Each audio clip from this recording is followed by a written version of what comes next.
advisors and what would they need to do to earn their 1% commission? God, it's just so strange that someone at 33 who's been fortunate enough to find someone to share their life with and makes $240,000 describes that as a modest salary. I would bet 240K puts you in the top decile. So at the age of 33, you're already in the top decile of income earning households. Now, the problem is in the Bay Area, that feels very middle class. I lived in Potrero Hill, then in Noe Valley. True story. First house I bought in 1994 was in Potrero Hill, $285,000.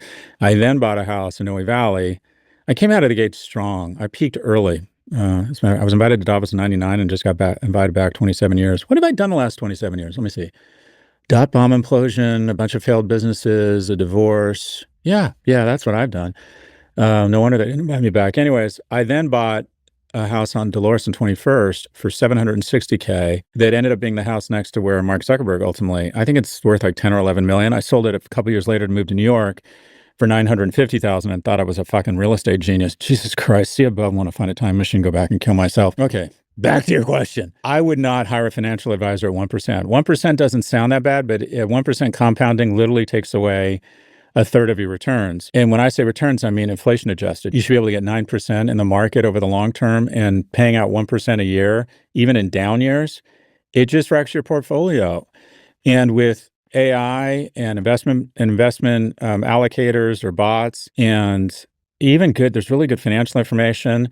I think you could spend a lot of time developing a really long prompt, being very honest about your risk tolerance, what you're hoping to achieve, use different LLMs after February, of course, because you're unsubscribing in February, and then invest in low-cost, diversified index and ETFs.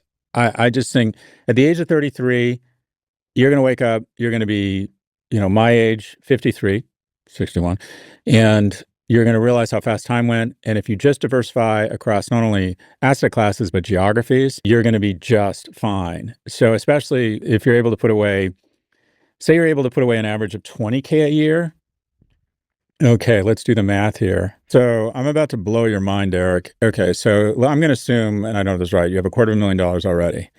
You're going to be able to save, on average, $20,000 a year, and it sounds like you'll probably be able to save more as your income goes up. If you're 33 and for the next 30 years, and I'm going to assume you already have $250,000, maybe that's right or wrong. If you get 9%, which you should be able to get over the long term, that's what the markets have returned since inception. In 30 years, you're going to have $6.1 million. Now, assume you pay 1% a year in advisory fees. In 30 years, investing and saving the exact same amount, you're going to have $4.5 million. Think about that. You're going to have 33% more in 30 years avoiding that 1%. So what I find advisors are really helpful for is, quite frankly, tax optimization, which is a long-winded way of saying, or a fancy way of saying, tax evasion. And if your taxes ever get complicated, I think it's worthwhile to hire a tax advisor. But paying 1% a year to a financial advisor who, if they're smart, is just going to put you in low-cost index funds, and then sometimes puts you in their own funds, which have their own fees, which are hidden to you. This is what you're going to do. So you're going to want to put that money in low-cost funds, either with Vanguard, Fidelity, Schwab, GQG funds, low-cost diversification. That's it. And my fear is the financial advisor not only takes that 6.1 and turns it into 4.5, but takes it down even lower by picking their own vertical, private label funds that charge you additional fees.